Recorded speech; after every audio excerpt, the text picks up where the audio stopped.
lo describían en términos muy misteriosos, que no se sabía nada de sus creadores, que la película había durado muy poco tiempo en cartelera y pues a mí me intrigó mucho, pues. ¿Cómo es posible que el tercer largometraje animado mexicano tenga esa fama tan mala y esté perdido? Y empecé a indagar allí yo. Lo que pasa es que, a ver, una cosa que pues hoy en día se tergiversa mucho. La información está allí, simplemente que no está en internet. Está en libros impresos. Y nos dice allí, ahí nos confirma que, o ahí se confirma que la película duró exactamente una semana en cartelera, en 12 salas de cine, 12. Pues no bastante, la verdad, para una película de esa época. Y que pues después de su breve exhibición en la primera semana de marzo del 83, ¿no? Y él tiene la decencia de llamar a la Cineteca de México a preguntar sobre la película. Por lo que entiendo, le confirmaron que efectivamente los negativos estaban en las bóvedas de la Cineteca. Antes que nada me confirman, listo Alejandro, aquí están los negativos, pero esos negativos son de la familia de Pérez Aguirre. Y gracias a Alejandro, pues él es el responsabilidad de rescatar esta película. Yo nunca en mi vida dije, un día voy a mirar a Roy. Yo pensé, yo creo que es una película que nunca voy a ver en mi vida, pero ahí está. Y estamos juntos en parte del Blu-ray que va a salir Death Crocodile también. Amigas y amigos de Cinéfilos en Apuros, ¿cómo están? Soy Elia Leonardo. En esta ocasión le vamos a entrar a una película mexicana, a un largometraje animado mexicano, del cual se ha dicho que es un mito, una leyenda urbana, que al parecer está extraviada, está perdida, pero si estuviera tan extraviada y tan perdida, se estaría restaurando ahorita, y me refiero a Roy del Espacio. Una película de 1983 que está en proceso de restauración, pero ahorita vamos a indagar si realmente se extravió o simplemente era inaccesible. En fin, y para eso me acompañan tres personas que le están entrando precisamente a este trabajo de lo que es el descubrimiento, la exploración, por saber dónde estaba la película y cómo se está restaurando en la actualidad.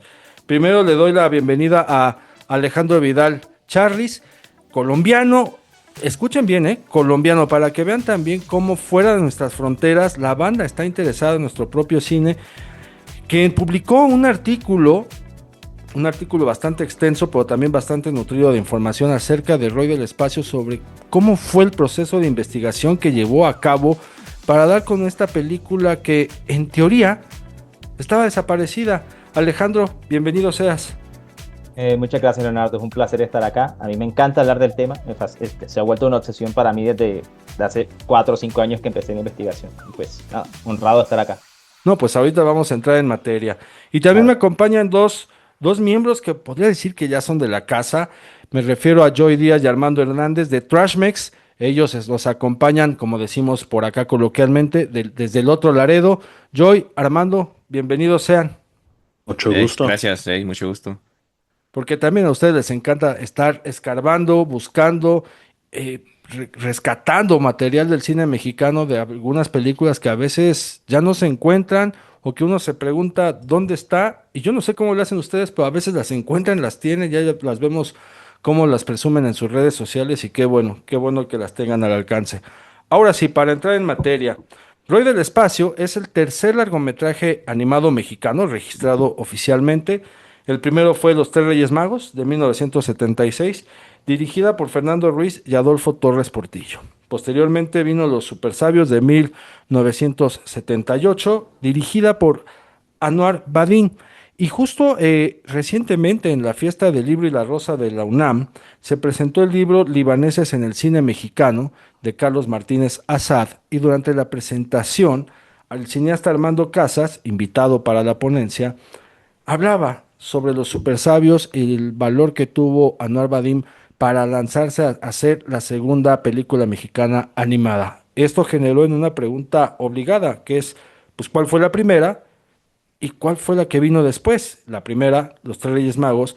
¿Y cuál fue la que vino después?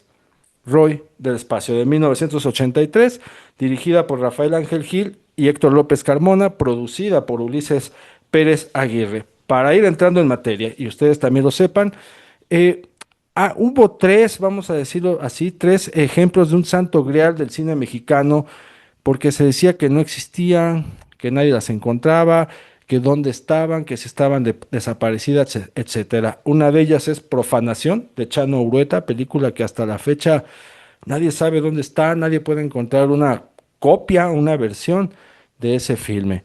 Después vino también Girón, Girón de Niebla, película de Carlos Enrique Taboada con la que cerraba su saga de películas de terror, película de 1990.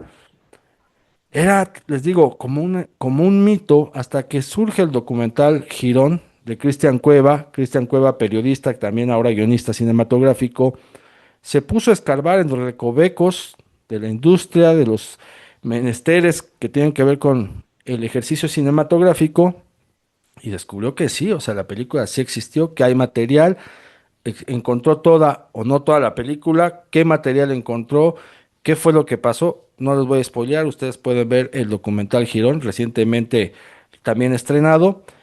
Y la tercera película es esta, Roy del Espacio, que mucho se habló de que estaba perdida, estaba extraviada. Existen muy pocas reseñas, ya ni siquiera críticas, reseñas de lo que fue el estreno. Un estreno además muy breve, muy acotado, poca información también, pero que precisa y matiza que duró casi nada en cartelera porque se le pronosticó y se le calificó como una porquería, como una basura, como algo terrible y lamentable. Pasan los años, 4 décadas, un poco más de 4 décadas para ser precisos, la película vuelve a cobrar relevancia porque aparece la figura ahí de Alejandro Vidal, quien en un rato de ocio, tal creo que como él mismo lo ha descrito, dijo, a ver, pues ¿qué pasó con Roger del Espacio? ¿Realmente está extraviada, está perdida? Y ahí te cedo ahorita primero la palabra a ti, Alejandro, sobre cómo fue este inicio del trabajo de investigación y qué fue lo que te encontraste en el camino. Dale, Leonardo, vale. De nuevo, muchas gracias. Y bueno, como tú dijiste, eso fue en un tiempo, en un momento de ocio. Eso fue en 2021, abril de 2021. En pandemia, pues, pocos, estábamos saliendo de pandemia apenas. Yo tenía un trabajo, yo trabajo desde casa, o en ese momento tenía un trabajo que me daba muchísimo tiempo libre, muchísimo. A veces pasaba horas muertas. Y pues como dicen aquí en Bogotá, de mero desparche, o sea, de aburrimiento, pues empecé a investigar sobre estos temas de los media, que después se pusieron tan de moda en ese momento. De hecho, ese fue en esa época se puso de moda los temas de los media, estos programas o películas perdidos. Y digo en el nombre de Roy del Espacio, precisamente en la Lost Media Wiki, ajá, como su nombre lo dice, es una wiki de estas películas perdidas y otros tipos de contenido multimedia inaccesible. Y ese artículo en ese momento era bastante escueto, de hecho nada más era un párrafo que lo describía en términos muy misteriosos, que no se sabía nada de sus creadores, que la película había durado muy poco tiempo en cartelera y pues a mí me intrigó mucho, pues México siendo pues durante el siglo XX el motor principal del cine hispanoamericano, pues tantas generaciones de hispanoamericanos que se quedaron con cine mexicano, a mí me dio intriga, o sea, ¿cómo es posible que el tercer largometraje animado mexicano tenga esa fama tan mala y esté perdido? Y empecé a indagar allí yo, empecé a indagar, empecé a preguntar en cuánto foro había, en Reddit, de hecho las publicaciones mías las pueden ver todavía por ahí, hace como 5 años en Reddit, pregunté en el Reddit de México, en el Reddit de los media, y ahí empezaron a darme ciertas pistas. En Reddit me condujeron a 3 libros, entre esos vuelvo y repito, el de Juan Manuel Aurrecoechea, el de la historia del cine mexicano, otro libro sobre el cine de ciencia ficción en México, no me acuerdo ahora mismo cómo se llama, El futuro más allá se llama, y el otro que se llama Anuario del Cine Mexicano, que publica la Cineteca, perdón, la Filmoteca de la UNAM, si mal no estoy, del año, el de correspondiente al año 84. Esos 3 libros hasta ese momento contenían pues la información pues muy limitado el asunto, porque como ya mencionaste, yo estoy en Colombia y hay muchas cosas a las cuales no tengo acceso. Esos libros yo no los tengo a la mano, nunca los tuve a la mano. Y entonces fue em, gracias a la ayuda de mucha gente en México, de varias personas en México que me brindaron esos materiales de manera desinteresada. Yo siempre voy a estar agradecido, ahora los mencionaré. Em, Pude llegar a buscar más detalles. Lo que pasa es que, a ver, una cosa que pues hoy en día se tergiversa mucho. La información está allí, simplemente que no está en internet. Está en libros impresos. Toca ir a una biblioteca, toca comprar el libro para saber para ver la información. Y lo primero que yo recibo es de parte del autor de Juan Manuel Orrecochea, es el scan de la página de su libro que habla del rol del espacio ya ahí nos dan una visión un poquito más detallada de cómo fue la producción, porque entrevistaron a el único animador profesional que se supone participó en la cinta. Y nos dice allí, ahí nos confirma que, o ahí se confirma que la película duró exactamente una semana en cartelera, en 12 salas de cine, 12. Pues no bastantes, la verdad, para unas películas de esa época. Y que pues después de su breve exhibición en la primera semana de marzo del 83 no se volvió a ver más nunca. Ya hablando de la película como tal, pues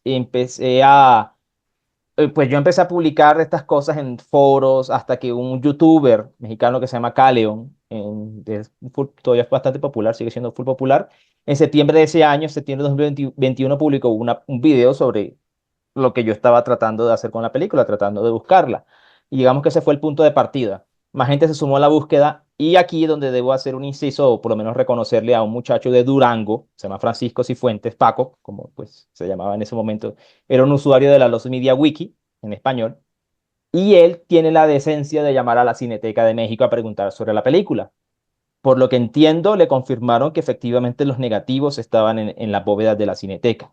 Entonces yo mismo llamo a la Cineteca gracias al esfuerzo de Paco, que él mismo confirmó que estaban allá, y me dan entonces el correo, perdón, me confirman, antes que nada me confirman, listo Alejandro, aquí están los negativos, pero esos negativos son de la familia de Pérez Aguirre, y la titular es la señora Clara Mata, que es la viuda de Pérez Aguirre, ¿sí? Y me dan el teléfono y el número de celular, perdón, y el correo de la hija de Pérez Aguirre, Andrea Pérez Mata, y ahí empiezo a entablar una conversación con ella. De hecho, yo tuve una llamada muy larga con ella al mes siguiente, en octubre de 2021, donde me explica pues lo que se acuerda, que ella participó en la película, que fue una cosa muy curiosa, que fue una cosa por experimentar, que no buscaban hacerse ricos o darle o buscar algún tipo de lucro haciendo la película. Y bueno, esa es la primera etapa realmente de la investigación. Como te digo, la película de entrada jamás estuvo perdida. Eso es un término que se usa muy mal hoy en día para cosas que están inaccesibles, francamente. Estaba ya guardada en la bóveda de la Cineteca. La familia Pérez Aguirre está pagándole al Estado mexicano o a la institución mexicana para que puedan resguardar los negativos en unas condiciones apropiadas. Pues saben que el material de 35 milímetros es supremamente delicado. Y allí, pues, ese es el primer, como dirían en inglés, el breakthrough, sí, el parteaguas, vamos a ponerlo así, de la investigación. Saber que estaban allá. Y luego, pues, siguió la insistencia mía con la señora pues, cada tanto le preguntaba que si iban a restaurar la película, porque ellos estaban en restauraciones de los títulos.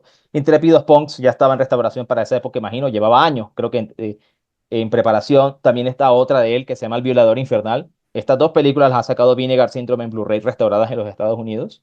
Son de él, sí, son de Ulises Pérez Aguirre. Pero ella no tenía intenciones de hacer mayor cosa con Roy del Espacio. Es que yo me preguntaba en ese momento, ¿quién podría tener interés en relanzarla comercialmente? Si la película fue un fracaso, ¿sí? La película fue un fracaso, nadie la vio. eh, Fue ignorada. Eso es una acotación importante que hay que hacer. La verdad es que yo, hasta donde sé, no tuvo críticas, en el sentido de que yo no fue un escándalo, nadie le prestó atención. Realmente es que no ha sido un escándalo, fue ignorada. O sea, que yo sepa, prensa especializada no habló sobre la película hasta donde yo pude revisar. Como te digo, no he tenido acceso a periódicos de la época, en físico, no sé. Pero yo que sepa, nunca hubo críticas alguna. Nunca hubo crítica alguna. El comentario crítico, o lo que más se parece a un comentario crítico, si es un año después, que fue en el anuario el de cine de la UNAM, que sí dijo que era una película, a pesar de sus fallas técnicas, resultaba medianamente apropiada para niños. Entonces, eso realmente.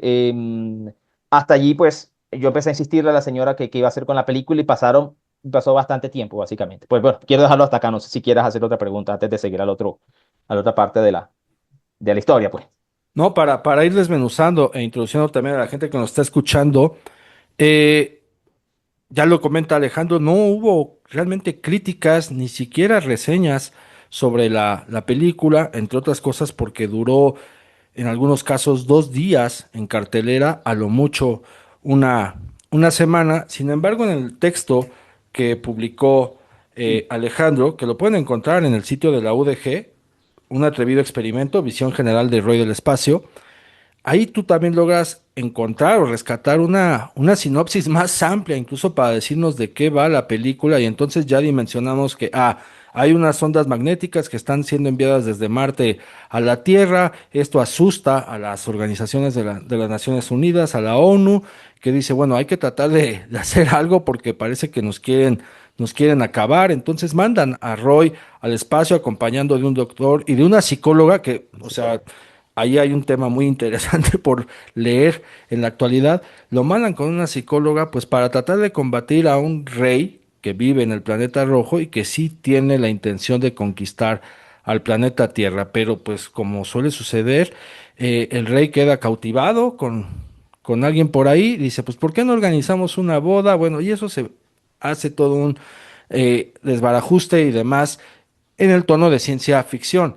Incluso si ustedes ven Conquistador de la Luna de Rogelio A. González, película de 1960, podrán notar esa similitud cuando por un error Clavillazo y Ana Luisa Pelufo llegan a la luna y pues ella enamora al rey que quiere también hacerles daño. Eso se los dejo nada más ahí como de tarea de referencia. Entonces no existían tampoco sinopsis, no existían reseñas, mucho pues se tuvo que alimentar del boca a boca, de la tradición oral, y en esa tradición oral se cimentó y se estructuró muy bien una visión fatalista de que era una de las peores porquerías que se habían hecho en el cine mexicano y demás. Hasta la fecha permea esa visión sobre una película que no toda la prensa cinematográfica ni especializada conoce, Alejandro Joy Armando, que tampoco el público tiene en el radar y que el público que la tiene en el radar la menosprecia y la desdeña sin siquiera haberla visto. Se basan en los pequeños clips que existen de la película en YouTube y ya desde ahí es, claro, o sea, esto es una porquería. No, no, no, a ver, espérense. No la hemos visto. ¿Quién la ha visto? Y ahí es donde vamos a seguir ahondando en esta parte de la investigación que llevaste a cabo, Alejandro, porque ya diste con el material en la bóveda de la Cineteca, ya tuviste contacto con gente que estuvo detrás de la producción, entre ellos la familia de Ulises Pérez Aguirre. Para quien nos está escuchando, seguramente ustedes han visto Intrépidos Punks, una película ya de culto. Mencionaba Alejandro también El Violador Infernal de Damián Acosta Esparza, otra película de culto que incluso hay varios que la están tratando de buscar y localizar hoy día. No es descabellado que esté detrás de una película que además fue experimental. También hay que apuntar eso y que lo apunta también muy bien Alejandro en su texto es, a ver, la película se hizo bajo una tesitura experimental, quería probar Ulises Pérez Aguirre junto con los directores, pues vamos a entrarle, ¿no? ¿Y por qué no entrarle a la animación mexicana? Pero para proseguir con lo que fue el proceso de investigación, toda vez que empiece ya esa indagatoria sobre la restauración, ¿qué pasó después, Alejandro? Bueno, listo. Como les comentabas, mi contacto ahí con la señora Andrea Pérez Mata, la hija de Ulises Pérez Aguirre, fue cada tanto preguntarle qué iban a hacer con el material, si tenían planeado restaurarlo. Y pues ella me dijo muy sucintamente, pues Alejandro, la única forma en la que pudiésemos hacer algo con ese material sería a través de un contrato de distribución. Ya, sencillo. Básicamente era la única forma en la que se pudiese hacer algo con la película. Y bueno, yo empecé en ese momento, bueno, antes que nada, otra cosa importante es que, pues, como yo estuve en contacto con ella al año siguiente, la señora Andrea me manda una serie de lobby cards, los cartelitos estos, que nunca se habían visto antes, con varias escenas de la película, y esos cartelitos, pues, los subo yo a internet, simplemente como que ya para dar más referencias visuales de la película, aunque fuese en carteles. Bueno, entonces yo al año siguiente me pongo a pensar que a quién le podría interesar relanzar la película esta. Y así es como doy con los de Death Crocodile. Yo le escribo a Denis Bartok, que es uno de los cofundadores, en febrero de 2023. Y Denis, pues, ¿cómo se llama? Me responde a las pocas horas diciéndome que está muy interesado en el asunto y pues ese mismo día o esa misma semana, perdón, tenemos una llamada y le explico todo el asunto, es que pues diciendo muy claramente, dejando muy claro que pues, bueno, Denis, la película nadie la ha visto. Nadie la ha visto, es un material que pues está inaccesible actualmente. Sabemos que los materiales están acá, pero pues no hay clips online, no hay clips en internet, no hay trailers, no hay nada, solamente carteles, carteles y más carteles. Y bueno, a pesar de todo eso, pues se arriesgaron a tratar de comprar la licencia de algo que no habían visto antes. Es allí donde pues empezamos con las negociaciones con Andrea. Eso duró un año aproximadamente, hasta que en marzo de 2024 ella responde diciendo que ahora sí quería, ¿cómo se llama? Pues negociar, negociar. Resumiéndote mucho del cuento, finalmente la película se cierra el trato en julio de 2024 y el escaneo de los negativos se hace a la semana. Yo pude ver el tráiler y los 3 primeros minutos de la película para esas fechas.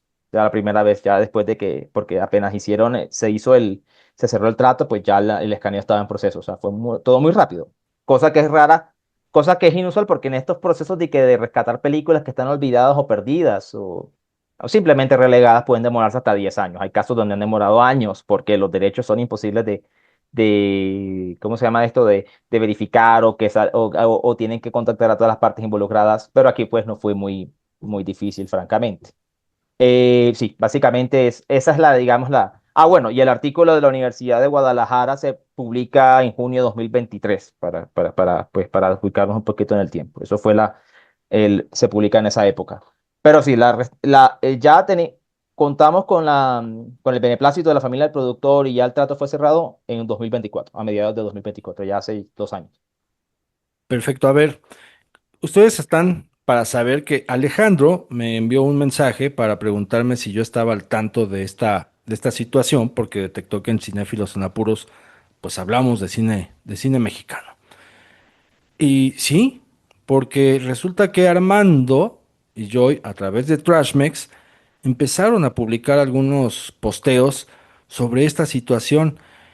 Armando y Joy, pues se han encargado de acercar el cine mexicano que se hizo después de 1960 para acá, pues a la banda, porque muchos de los paisanos que radican en Estados Unidos, pues son amantes, gustosos y devotos del cine popular. Y aquí es donde digo, a ver, estamos viendo ya una ecuación muy, muy internacional, porque surge en Colombia, con la inquietud y el ocio de Alejandro, después quien hace el eco de la restauración y de la existencia de Roy del Espacio, pues es Trashmex con Joy y Armando. Aquí a Joy y Armando les voy a preguntar, ¿cómo entran ustedes en la ecuación de lo que es Roy del Espacio? ¿Cómo es? ¿Cómo? ¿Qué era la pregunta otra vez? ¿Cómo Perdón. entran ustedes a esta ecuación para hablar de Roy del Espacio y de que sí existe, de que no está perdida y de que se está restaurando? No, pues sí, la película sí está ahí y está restaurada y bien bonita, pues, y es una película que creo que va a ser de culto en más tiempo que va. Y gracias a Alejandro, pues él es el responsabilidad de rescatar esta película. Yo nunca en mi vida dije, un día voy a mirar a Roy. Yo pensé, yo creo que es una película que nunca voy a ver en mi vida, pero ahí está. Y, y estamos juntos en parte del Blu-ray que va a salir Death Crocodile también. Y Alejandro, pues me agarró el trabajo, pues también. Y ahí ¿cómo es que ustedes trabajan junto a Dave Crocodile en la restauración? Pues vamos a hacer un commentary, va a ser en inglés y vamos a hablar de la película y luego nuestro, pensamientos de la película y cómo se fue y todo. Todo con la información de Alejandro, pues ahí le estamos haciendo referencias con él y Joey también con su crítica de la película y el que piensa y que mira y también hablamos de toda la gente que están en la película, pues los doblajes, pues los que hicieron. Hay muchos nombres grandes en los doblajes, Sí, pues uno de ellos, Rubén Moya. Ujú. muchos, Y por muchos. ahí veo a Joy ya muy sonriente. Joy, para ti también, ¿cómo es trabajar en este proceso de la restauración y de acercar Roy del Espacio, pues a la banda mexicana que vivimos acá y a la banda mexicana que vive allá, que incluso no tenían conocimiento de la existencia de la película? No, pues la neta, yo también. Yo no sabía mucho de esta película. Cuando empezamos el podcast de Trash Mex, el Armando me estaba platicando, "Ve, güey, hay una película animada que se llama Roy del Espacio y que, pues plática entre amigos, pues que sí existe, pero no sé si algún día va a salir o alguien lo va a restaurar, pero cuando compró el One Sheet, Sí, sí, hace como unos que 2 años, creo, o no, más, no sé. más, creo que como tres Ya, años, sí, eh, compré un póster, bien grande y todo, Sí. estaba destruido y se le enseñé a Alejandro, Alejandro se pone, oh, wow, ¿Dónde la compraste? Me preguntó todo, pues, ¿dónde la compraste? ¿Cuándo salió esto? Le dije, pues yo no sé, nomás lo compré aquí en Estados Unidos, yo no sé si también salió en los teatros aquí también o qué, Ujú. yo no sé, eso es algo que nunca puede verificar, pues, pero No, me nosotros, imagino que salió aquí también, una vez, tal vez, pero uno no sabe.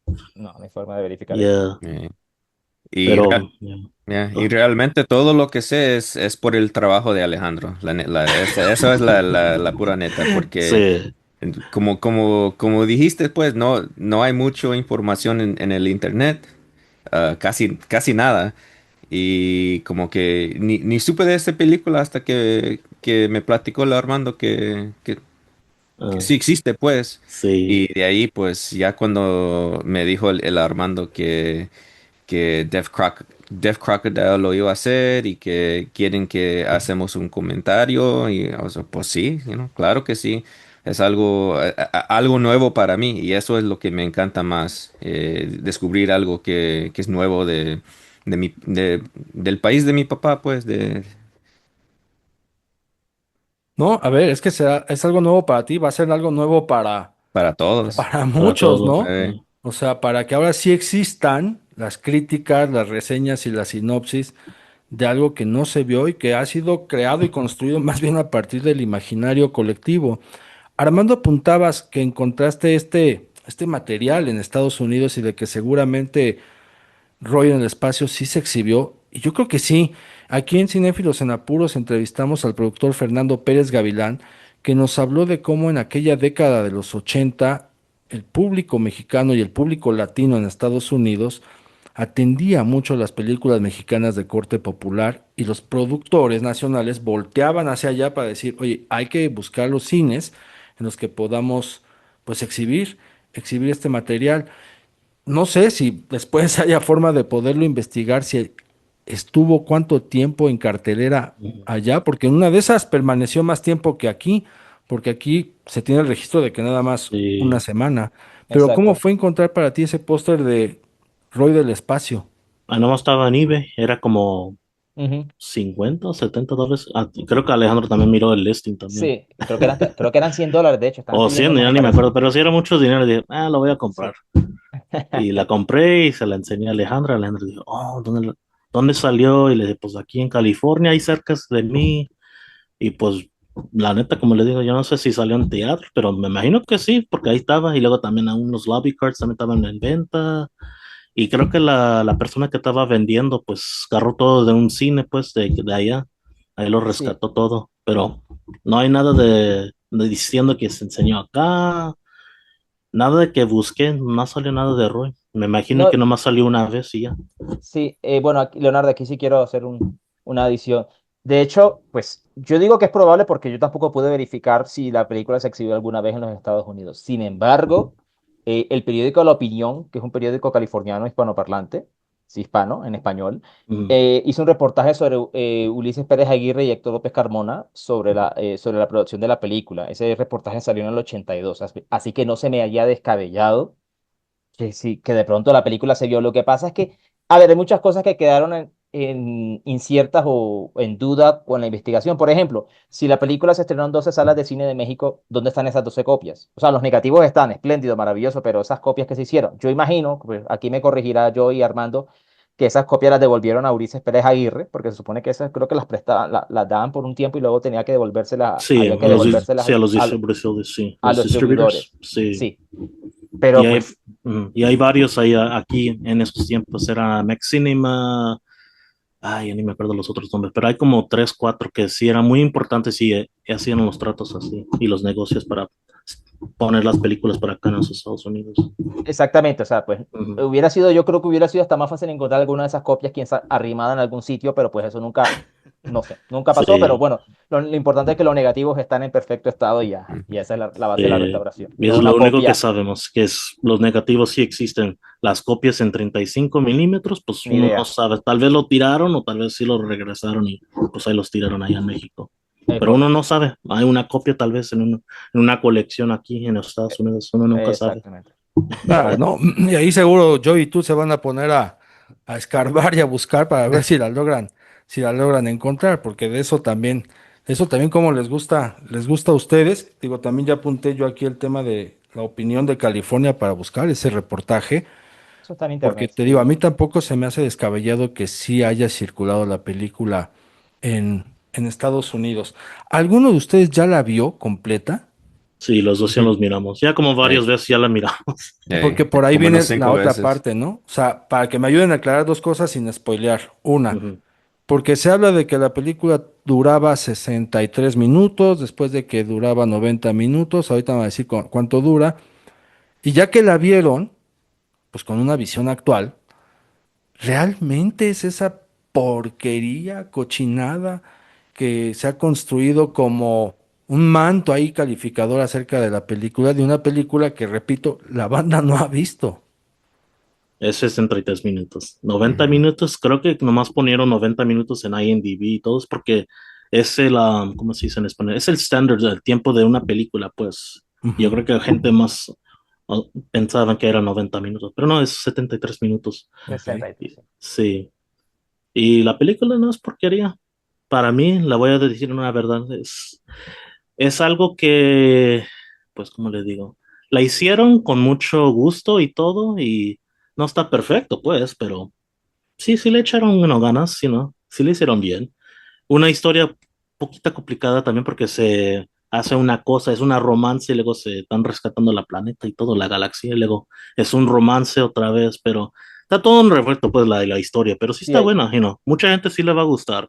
Si le gustan películas como, ay, ¿cómo le digo? Como Star Wars o He-Man, cosas así, sí le van a gustar, la mera verdad. Es una película de animación muy, muy buena, yo pienso. Joy. No, pues sí, y yo no quiero decir si la gente le va a gustar o no, pero claramente la película, pues a mí parece como que terminaron porque tenían que terminar, ya no había dinero, pues. Y pues creo que eso fue porque usaron, ¿cómo se llama? Messenger in Space. ujú. El Um, metraje plagiado de ese. hey, hey, porque esos videos, pues están en el negativo, pues. Y la verdad, esta película, cómo te puedo decir? Eh, Como hermano digo, no es perfecto, pero sí hay cosas en esta película que la gente sí le van a gustar, pues. Pues hay drama, hay peleas, hay fantasía, explosiones, pues hay mucho en en esta película que sí van a gustar, pero lo único que pues no sé si la gente le van a ver, no sé cómo, qué es la palabra en español, pero ironically, no quiero que la gente la vean nomás a reír, pues. Ah, ok. No quieres que la vean para burlarse, Hey, hey, básicamente. hey, No quieres hey. que la Sí. vean para burlarse. Am, pero ojalá, no sé qué van a pensar la gente. Pues mira, Bueno, le van a tener que echar ojo los interesados. En primera, porque se trata de una película animada mexicana. Hay que contextualizar la época 1982, 1983. Ya han pasado más de 40 años. Fijarse qué es lo que querían contar, cómo lo quisieron contar. También hay un tema ahí de que se ha puesto en tela de juicio sobre la historia, sobre la película, más bien la confección, que es que plagiaron episodios de Flash Gordon, o bueno, algunos cuadros o escenas de Flash Gordon, y ahí es donde Sí. tú, Alejandro, ya intervienes. sí. ¿Sí? ¿Es verdad? Sí, sí, sí, realmente, a ver, el plagio, más que plagio fue que se supone, y según la información que tenemos disponible, es que usaron como base para la rotoscopia, que por cierto fue improvisada por Héctor López Carmona, una máquina que él mismo improvisó. Usaron los seriales de los años 30 de Flash Gordon como base de la rotoscopia, pero según el testimonio de que cita Juan Manuel Aurrecueche en su libro, la cuestión fue hecha de manera un poco burda. El rotoscopiado no salió bien. El movimiento es lento, Ujú. como que no hay sensación de profundidad y los movimientos se ven descuadrados, descoordinados, sí, no están sincronizados. O sea que sí, sí, ese material se usó como base. De hecho, otra persona, de hecho, aquí dándole reconocimiento a otra persona que me ayudó. Un escritor en Guadalajara que se llama Agustín Sánchez se tomó el trabajo de con los lobby cards existentes que habían, que mostraban las escenas, se puso a buscar escenas en el serial de Flash Gordon antiguo a ver cuáles coincidían con con las escenas que tenían que habían en los lobby cards. Y de hecho las ubicó. O sea, ubicó que efectivamente había unas similitudes muy grandes con las escenas que habían en los lobby cards. Em, entonces sí, eso sí lo usaron como base de la rotoscopia. Y ya que mencionas lo del plagio, complementando lo que dijo Joey, a ver, lo que pasa es que, como dice Joey, muy probablemente, y esto es especulación, se les acabó el dinero y en el afán de mostrar, de hacer un poquito la película más dinámica o mostrarla más, hacerla ver más emocionante, lo que suponemos que hicieron fue coger una copia de exhibición de Message from Space y recortaron esas escenas y las insertaron en el negativo. De hecho, en la versión no modificada, en la versión original de Héroes del Espacio, las escenas se ven bastante opacas, o sea, pues no, asumimos que la copia de donde sacaron esas escenas estaba bastante gastada, bastante usada, y por eso las insertaron allí. Y ahí es donde está, pues, el limbo legal en el que estaba la película también, entre otras cosas. Sí. Entonces, para ir concluyendo, la película extraviada, o sea, desaparecida, perdida, pues no estaba, ¿no? Se encontraba en las bóvedas de la Cineteca Nacional, pero a nadie se le ocurrió buscar, ni siquiera cuestionarse acerca del rol del espacio hasta que apareció Alejandro Vidal, quien durante el ocio pandémico desde Colombia dijo, a ver, vamos a entrarle y vamos a entrarle en función de la escasa información que había, ¿no? Porque por un lado no hay críticas, no hay reseñas, pero se dice que es muy mala. Una incongruencia ahí medio extraña. Y la otra es, ay, a ver, realmente estará perdida como tal. Y es nada más el trabajo de ponerse a hacer la chamba, una chamba que tendríamos incluso que hacer nosotros como periodistas, es, a ver, pues si te brincas, si te salta la incertidumbre o la inquietud de que algo no cuadra, pues te pones a investigar, pero existe esa otra parte también, la de la gente que pues es cinéfila, la gente que consume películas, que le encantan las películas y que se dan a esa tarea, lo hacen por gusto, lo hacen por una pasión, por ocio, por interés, y termina desembocando en algo como restaurar una película, encontrar ahora sí que todo el metraje, sentarse a chambearle en ese nuevo trabajo y lo que son las cosas, porque ahora ya no se va a quedar nada más como algo que pertenece ahí exclusivamente al público mexicano, sino que ya se está internacionalizando. Ya vemos cómo en Estados Unidos se está llevando el trabajo de restauración, cómo todo surgió de Colombia, para develarnos y revelarnos que el tercer largometraje animado de nuestro país, ahí está. Y que hoy día, porque nunca es tarde, es buen momento para acercarse, para verlo, para tener otra lectura. Como dice Joy, pues más allá de burlarnos o de criticarlo desde un ángulo cómico o burdo, entender la época en que se produjo, cómo se produjo, quién lo produjo, cómo están contando la historia, y reitero y matizo, lo puntualizo, tal como lo describe Alejandro en su texto, la idea era hacer una película experimental animada, o sea, tampoco era cualquier cosa. Y esto partiendo de que décadas anteriores, sobre todo en la década de los 60, el cine experimental mexicano tuvo gran aceptación por parte de la audiencia, por parte del propio público, ¿no? Hay películas experimentales como El viento distante, que recientemente se exhibió aquí en la Cineteca Nacional gracias a las charlas de cine de Rafael Aviña. Encontraron una gran copia, una gran versión, la exhiben y esa película estuvo en cartelera durante más de 20 semanas. Entonces, eso nos habla de que el público mexicano sí le entra a todo tipo de cine, que sí quiere ver este cine experimental y que no es nada más dame todo masticado y procesado. Ahora bien, como lo decíamos fuera de micrófonos antes de iniciar esto, mucho pesa el que queremos ver que todas las películas se parezcan a la estética visual de Hollywood, ¿no? Que todo tenga esa textura, que todo tenga esa apariencia, y ese es nuestro parámetro. Considero y creo que eso nos ha hecho mucho daño para poder evaluar y ver nuestro propio cine, entender que nuestra propia filmografía tiene sus códigos, tiene sus formas, tiene sus maneras. Si quieren con fallas técnicas en el uso de la cámara, la iluminación, lo que ustedes gusten y manden, pero es nuestro cine. Esta necesidad de querer basarnos en lo que hace Hollywood para poder determinar si nuestro cine es bueno o malo, nos ha hecho mucho daño. Entonces, con esto yo lo que quiero decir es que cuando le entremos, porque le vamos a entrar a Roy del Espacio toda vez que esté restaurada, lo hagamos desde una visión mexicana, de pensar que es nuestra filmografía, de que es nuestra industria y de que no nos esté pesando la idea de que tiene que verse forzosamente como Hollywood. Sobre esto que estoy diciendo, ¿les parece que estoy siendo drástico, ocurrente o estoy equivocado? Joy, Armando, Alejandro. Bueno, yo quisiera de pronto adicionar a lo que tú estás diciendo, Leonardo, y es el hecho de que, a ver, la película tiene sus fallos, eso es evidente, pues nadie está pretendiendo que es una obra maestra, pero pues yo creo que va a resonar con mucha gente, como dijo Armando, muchísima gente que aprecia el cine de serie B, que aprecia este tipo de cine. Otra cosa muy importante aquí es el hecho de que se está recuperando patrimonio del cine mexicano. Le guste o no, te parezca horrible, te parezca perfecto, te parezca bueno, se trata de recuperar algo, de hacer disponible un material que no lo estuvo durante 43 años. Para mí, o sea, particularmente para mí, ese es el objetivo de esto, que la película esté disponible después de tanto tiempo. Y pues yo sí de pronto, bueno, Joy dice que pues no le gustaría que la gente la viera para burlarse. Pues yo particularmente pienso que usted puede hacer lo que quiera con el material. Realmente usted es libre de interpretarlo como quiera.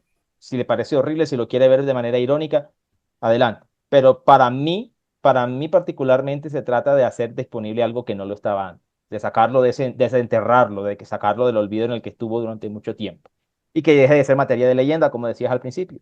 Que ya listo. Si quieres verlo hoy del espacio, ya está en Blu-ray.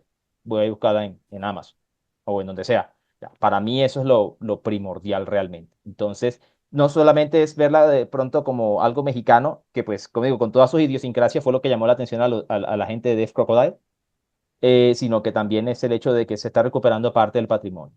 Gústele a quien le guste, pues la gente puede decir misa, pero pues ahí está, básicamente. Y fíjate, apuntar también que se surge en una década en la cual se ha dicho que nada más se hicieron puras sexicomedias o películas de ficheras, como Ajá, coloquialmente les dicen, o puros churros de acción con los hermanos Almada. Y pues exacto. no, vamos saliendo de los errores y de esas percepciones que se tienen sobre el cine mexicano de los 80 para que vean que también se hizo cine animado, cine animado mexicano. Ya ahí yo y Armando para cederles la palabra porque ustedes son promotores de que hay que entrarle al cine mexicano que se hizo después de la época de oro. Insisten mucho en ello, ustedes hacen un trabajo de acercar, de aproximar también varios títulos de las décadas de los 80 y los 90 pues a la banda que radica en Estados Unidos para que también vean que el cine mexicano llegaba a clases populares, que en ocasiones era a través de películas como tal, a veces de video homes, a veces películas hechas en video, pero era nuestro cine, es nuestro cine y hay un público al que le gusta y lo demanda. Para ustedes, ¿qué relevancia tiene que una película animada se restaure, se le asoma al público, como lo fue y como lo es Roy del Espacio, hecha en esa década de los 80? Joey, you wanna go first? Para mí lo importante es acceso, pues. Si la gente le gusta o no le gustan, pues pues a mí no me interesa. Nomás que tienen acceso para verlo, para que hay discusiones de la película, pues. Eh, Porque también aquí en los Estados Unidos, mira, no hay teatros que enseñan películas latinos y es algo extraño porque aquí en Los Ángeles, pues hay un público latino que queremos ver, películas de nuestros países, pero no los enseña. Si hay compañías como Death Crocodile que toman una chance para restaurar películas así que no sé si le van a gustar o no, pero que tienen una chance para ver trabajo de nuestro país, pues es un win para mí, en mi opinión. Para ti, Y, pa- Armando. y para mí, pues nada del cine mexicano será ignorado, you know. Si hay una película que existe y pues que ya está una vez perdida, pues la deben que ver. Si hay una chance para verla, pues échala, verla. Y cualquier opción, opinión tienen, pues ahí está. Pero nada, you know, pueden ver Los Olvidados tantas veces, pueden mirar Amores Perros tantas veces, pero si hay una película así como Roy del Espacio, pues la deben que echar una chance. Y si le gustan películas animadas, pues ahí está una, ahí mírala, you know. Y algo de México también es algo de, para mí es muy extraño porque no hay tanto, en esa época no había tanto, pues, pero hay una de las primeras ahí que puedes ver, pues ahí mírala. Porque las otras dos, la mera verdad, para mí, pues no están tan buenas. Pero Roy es poquito más mejor, yo pienso. Y yo creo que le van a gustar más que los Tres Reyes Magos y Super Sabios, porque a mí, la verdad, Super Sabios no me salió bien para mí. Pero Roy, cuando miré a Roy dije, pues eso está más mejor. Está poquito extraña, pues, pero está más mejor y, tiene una mejor historia. Y Bien. fíjate que aquí pues solamente ponen películas como Amores Perros, que sé que estábamos burlando un poco, pero mira, esta película sí es buena, pero hay temas mexicanas y películas mexicanas que son diferentes, que toman chances en temas que otras películas no quieren, pues, eh, um, y pues es un mission para mí, pues, de hablar en nuestro podcast, porque eh, eh, esas películas, como dijiste, de los ochentas, de los noventas, hay películas buenísimas, pero nadie está hablando de ellos. Nadie los está enseñando en los teatros bueno, pues en YouTube sí puedes ver varias películas, pero si hay más oportunidad para ver estas películas, pues eso es lo que queremos más. Claro, y además, cuando uno revisa este tipo de películas, incluso por muy malísimas que puedan ser, vamos a detectar nombres de algunos personajes que a la postre, pues, eh, fueron famosos o tuvieron éxito en distintas áreas, puede ser en la fotografía, como Rodrigo Prieto. Rodrigo Prieto también hizo Video Home. Podemos ver algunos escenógrafos, podemos ver algunos asistentes de cámara, podemos ver algunos actores que hicieron sus pininos en estas películas que funcionan también como para decir, así fue el desarrollo, así fue el progreso de esta persona que hizo este videojuego o que hizo esta película. En el caso de Roy del Espacio con la animación, pues prestarle atención a lo que decía Armando, ¿no? A las voces. ¿Quiénes son las voces que doblan a estos personajes? ¿Quiénes son también los diseñadores? ¿Cuál es el trabajo gráfico y visual que se hizo para saber que pues hay una escuela de diseñadores que tuvo que hacer esa parte? Fue un cimiento para lo que vino después. Entonces, por ahí también prestarle atención a la película, pues se nos desconectó a Alejandro, yo no sé qué Bien. pasó, la maldición de Roy del espacio, no, no sé qué le haya sucedido, a ver si regresa pronto, pero mientras, algo que ustedes quieran agregar, Armando, Joy. Pues si le Bueno, gustan mucho los doblajes allá en México, como los actores, pues ahí están todos aquí. Salvador Najar sale, ¿y quién más? Salvador. Romy Mendoza, y luego Rubén como Moya. dijo Rubén Moya, el Ajá. más famoso, Juan Domingo Méndez, Esteban Seyer, hay muchos aquí pues que están en la película, Álvaro Tarcisio, y esos, esos actores doblajes pues están muy famosos allá en México y han trabajado en He-Man y películas, así, cosas así como He-Man y Star Wars y cosas así, pues si le interesan pues eso, pues le van a gustar Roy del Espacio, porque ahí están todos los más mejores de los doblajes allá. ¿No? Y adicional a eso, Armando también, pues, el técnico de sonido de Ruiz del Espacio trabajó en El Topo, Ujú. en la montaña sagrada de Jodorowsky, hizo parte del equipo que trabajó en el sonido del Exorcista. ¿Cuál es su nombre? Se me olvida ahora, Gonzalo Gavira. Ujú. Gonzalo Gavira, es correcto, Gonzalo Gavira. Entonces, como realmente, y eso también es un poquito, yo también, es algo que también para reivindicar un poco la figura de Héctor López Carmona. A ver, Héctor López Carmona no era un don nadie. El señor tenía experiencia, mucha experiencia en el campo del cine, así sea de una forma técnica, pero tenía los contactos, sabía, por eso es que hay tanta presencia de grandes nombres en la película, porque él estaba en el medio y no era un aparecido que dijo un día, ay, voy a hacer una película de animación, no. Él estaba Mm. metido en el medio, o sea, realmente era una persona que podía tener los contactos, además de que era muy amigo de Ulises Pérez Aguirre, de hecho eran amigos desde la infancia, según lo que nos comentaba la familia, y bueno, fue por eso que yo creo que también eso ayudó mucho a que reunieras a esa gran cantidad de nombres, la verdad. Te digo, no es que, ay, sí, vamos a hacer la película esta porque sí, porque es que ya había una relación previa, ya había un contacto previo. Y bueno, Y Alejandro, si buscas un poco Sí. más, puedes ver, hay conexiones a diferentes títulos ocultos, pues, que como con Juan López Moctezuma, trabajaron en Alucarda, como Alejandro dijo, trabajaron con Jodorowsky, con Chano Rueta, Gilberto Martínez Solares, entonces el elenco y todos los que trabajaron pues en el sonido y el animation, sí tiene, como de Alejandro dice, sí hay experiencia en esta película. Y creo con estas conexiones hay gente que pues van a tener un interés en ver esta película, porque sí puedes ver que no son, no son gente que no sabían cómo trabajar en estos tipos de películas, pues que... no, y podrían hacer por ahí algún programador que nos esté escuchando se avienta una función triple con el cine mexicano y la ciencia ficción espacial. Pues empiezas con la nave de los monstruos de Rogelio A. González ahí con el Piporro, te sigues con Conquistador de la Luna del propio Rogelio A. González con Clavillazo y Ana Luisa Pelufo, que ya dije al principio, bien puede ser una referencia que podemos encontrar en Roy del Espacio, y cierras con Roy del Espacio, o sea, también para darle una vuelta, una repasada a lo que es la ciencia ficción en el cine mexicano en el siglo XX.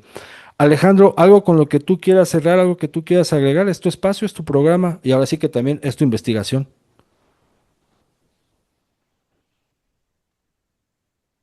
No, pues Y No, creo que que no se le puede. cortó. No, se cortó Yo otra creo que fue vez. al baño, pero a ver, vamos de nuevo. A ver, Armando, Joy, algo que ustedes quieran agregar, ya saben que este es su programa y este es su espacio. Pues una cosa que creo que no hablamos tanto, Héctor López Carmona, pues él hizo títulos para las películas desde los 60 hasta los 80. Y si miras una película, no, it doesn't matter, like, cualquiera película de los 60 o 70, ahí vas a mirar títulos en los créditos, Héctor López Carmona o HCC Carmona, algo así. Y es un nombre parece en todas las películas, pues para mí, yo digo, ahí está otra vez Héctor, ahí está otra vez Héctor, ahí haciendo los títulos de la película. Y lo más famoso creo que va a ser Alucarda. Si le Ujú. gustan los títulos de Alucarda, pues ahí va, él los hizo. Y Mira, eso es algo que mucha gente nunca sabe o se sabía pues antes, que él hizo muchos títulos para las películas mexicanas. Y es algo muy importante. Es algo que nadie tal vez hablan, pero es algo importante, pues, porque así se acuerdan de la película cuando miran los títulos en la pantalla.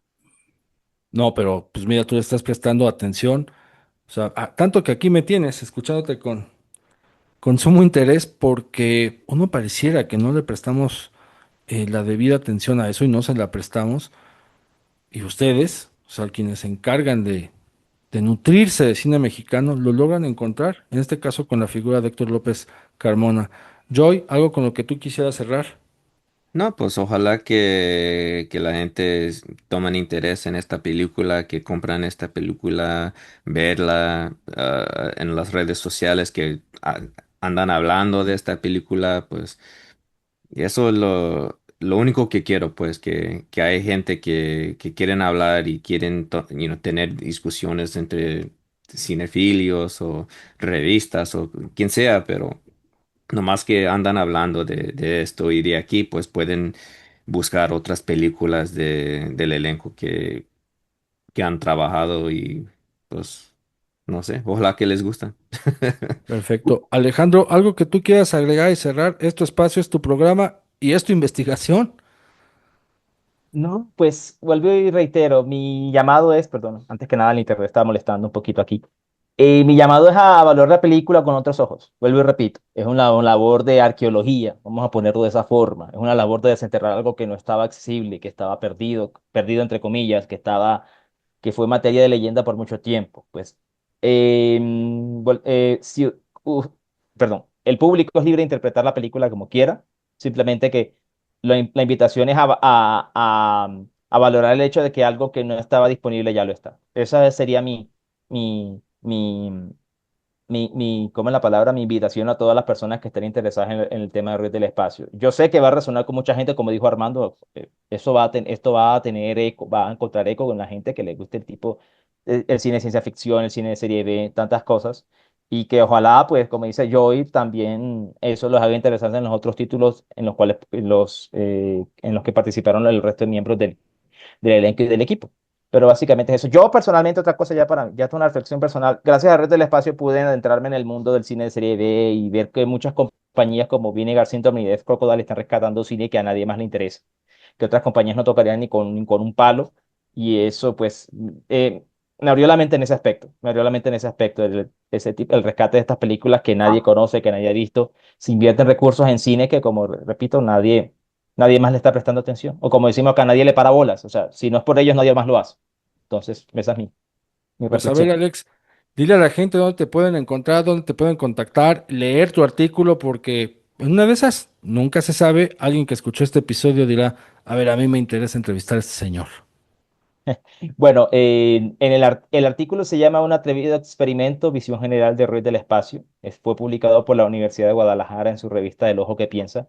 Allí está mi correo. Mi correo es alex con x, ch 1923 @gmail.com.